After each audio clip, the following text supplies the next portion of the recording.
ഈ റോഡുകളുടെ അറ്റകുറ്റപ്പണി നേരിട്ട് പോയി ഇൻസ്പെക്ട് ചെയ്യുക എന്നത് അങ്ങേക്ക് വളരെ വളരെ മെറ്റിക്കുലസ് ആയി as A PWD minister of the government of Kerala അങ്ങ് ചെയ്തിരുന്ന ഒരു കാര്യമാണ്. നേരിട്ട് പോയി ബോധ്യപ്പെടണം മിനിസ്റ്റർക്ക്. അതേപോലെ തന്നെ ഈ റെസ്റ്റ് ഹൗസുകളുടെ നവീകരണം അങ്ങ് നേരത്തെ പറഞ്ഞു. റെസ്റ്റ് ഹൗസുകൾ മറ്റേ ചെകുത്താൻ കോട്ടകളായി കിടന്നിരുന്നു.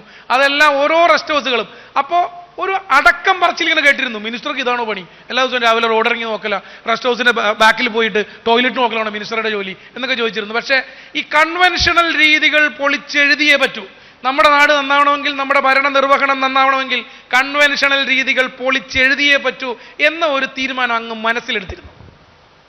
അല്ല, റെസ്റ്റ് ഹൗസിൽ ആ തീരുമാനം ഞാൻ ഒറ്റയ്ക്കല്ല, ഞങ്ങളൊരു സ്ക്വാഡ് പോലെ ഉദ്യോഗസ്ഥർ പലരും പല സ്ഥലത്തും പോയിരുന്നു. അപ്പോൾ മിനിസ്റ്റർ കൂടി ആ റോള് ഒന്ന് തുടക്കത്തിൽ വഹിക്കണം തീരുമാനിച്ചാണ്. ആ ഒരു തുടക്കത്തിലെ ഒരു ഇടപെടൽ ഞങ്ങളെല്ലാവരും കൂടി ടീമായി നടത്തിയതിൻ്റെ ഫലമാണ് ഇന്ന് കേരളത്തിന് അധിക റവന്യൂ ആയി ഒരു 10-25 കോടി രൂപ വന്നത്.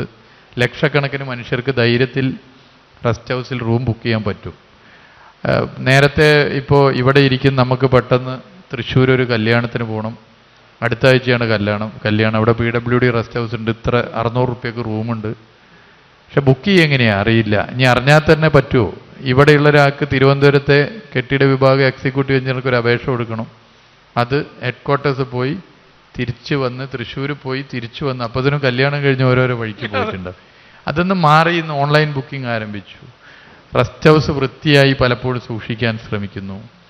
അപ്പം അത് എല്ലാവരും കൂടി ഇടപെട്ടതിൻ്റെ അതിൽ മറ്റ് വിമർശനം നമ്മൾ നോക്കേണ്ടത്. വിമർശിക്കുന്നവർക്ക് വിമർശിക്കുക എളുപ്പമാണ്. പക്ഷെ നമ്മളൊരു സിസ്റ്റത്തെ മുന്നോട്ട് കൊണ്ടുപോകണം. ചിലപ്പോൾ നമ്മൾ ഗ്രൗണ്ടിൽ ഇറങ്ങണം.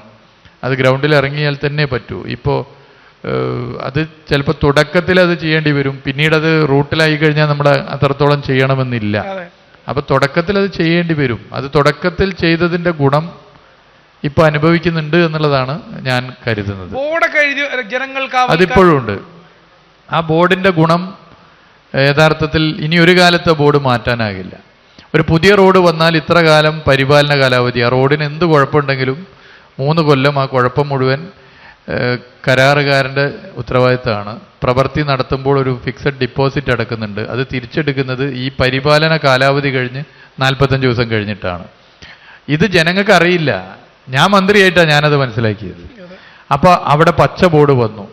ഇനി പരിപാലന കാലാവധി കഴിഞ്ഞ റോഡുകൾ, പുതിയ റോഡ് 3 കൊല്ലം കഴിഞ്ഞാൽ എന്ത് ചെയ്യും? അവിടെയാണ് 1 കൊല്ലം അത് പരിപാലിക്കാനുള്ള റണ്ണിങ് കോൺട്രാക്ട് സംവിധാനം വന്നത്.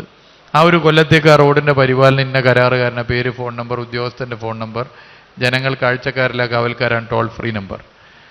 നീല ബോർഡ് വന്നു. മറ്റേ പച്ചയാണത് നീലയാണ്. ഇത് രണ്ടും കൂടി ഇപ്പോൾ 24,000 കിലോമീറ്റർ റോഡുണ്ട്. ഞാനിവിടെ ഇരിക്കുന്ന എൻ്റെ പ്രിയപ്പെട്ട സുഹൃത്തുക്കളോട്, നിങ്ങൾ ഈ ബോർഡ് വെച്ച റോഡുകളിലൂടെ സഞ്ചരിക്കണം. കേരളത്തിലെ പൊതുമരാമത്ത് വകുപ്പിൻ്റെ 70% കിലോമീറ്റർ റോഡുകളാണിത്. എവിടെയെങ്കിലും കുഴപ്പമുണ്ടെങ്കിൽ നിങ്ങൾ അറിയിക്കണം. നിങ്ങൾക്ക് ആ കുഴപ്പം കാണാൻ പറ്റില്ല. തുടക്കത്തിലുണ്ടായിരുന്ന കുഴപ്പം ഇപ്പോൾ കാണാൻ പറ്റാത്തതിൻ്റെ കാരണം ഈ സുതാര്യത ഉറപ്പുവരുത്തിയാണ്. ആ റോഡുകളിൽ നിങ്ങൾ സഞ്ചരിച്ചു നോക്കൂ. ആ റോഡുകളിൽ എന്തെങ്കിലും കുഴപ്പമുണ്ടെങ്കിൽ ജനങ്ങൾ അവിടെ ഒരു കാവൽക്കാരെ പോലെ പ്രതികരിക്കുമെന്നുള്ള ഭയവും സുതാര്യത പരസ്യപ്പെടുത്തിയതിലൂടെ സുതാര്യത ഉറപ്പുവരുത്തിയതും ഗുണം ചെയ്തിട്ടുണ്ട്. നാളെ ആര് പൊതുമരാമത്ത് വകുപ്പ് മന്ത്രിയായാലും പച്ച ബോർഡും നീല ബോർഡും റോട്ടിൽ നിന്നും എടുത്തു മാറ്റാനുള്ള ശ്രമം വന്നാൽ ജനം അതിനെ ചെറുക്കും. അന്നാണ് ജനം ഈ ബോർഡ് വെച്ചതിൻ്റെ പ്രാധാന്യം തിരിച്ചറിയുക. ഇന്നല്ല, അന്ന് ജനം തിരിച്ചറിയും. അന്ന് ചോദ്യം ചെയ്യപ്പെടും. അന്ന് ഒരു പുതിയ റോഡുണ്ടാക്കി ഒരു 2ാം വർഷം ആ റോഡ് പൊളിഞ്ഞാൽ ഈ പച്ച ബോർഡ് എവിടെ കാണുന്നില്ലല്ലോ, ബോർഡ് എന്തേ നിങ്ങൾ വെക്കാഞ്ഞതെന്ന് ജനം ചോദിക്കും.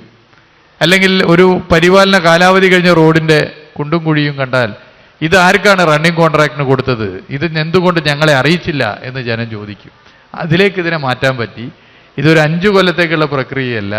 ഇത് കേരളത്തിൽ ഒരു 10-20 കൊല്ലത്തേക്ക് തുടർച്ചയായി പോകേണ്ട ഒരു പ്രക്രിയയാണ് യാഥാർത്ഥ്യമാക്കിയത്.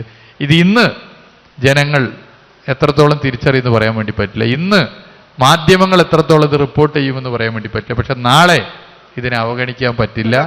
ജനം ഇത് ഏറ്റെടുക്കും എന്ന കാര്യത്തിൽ ഒരു സംശയമില്ല.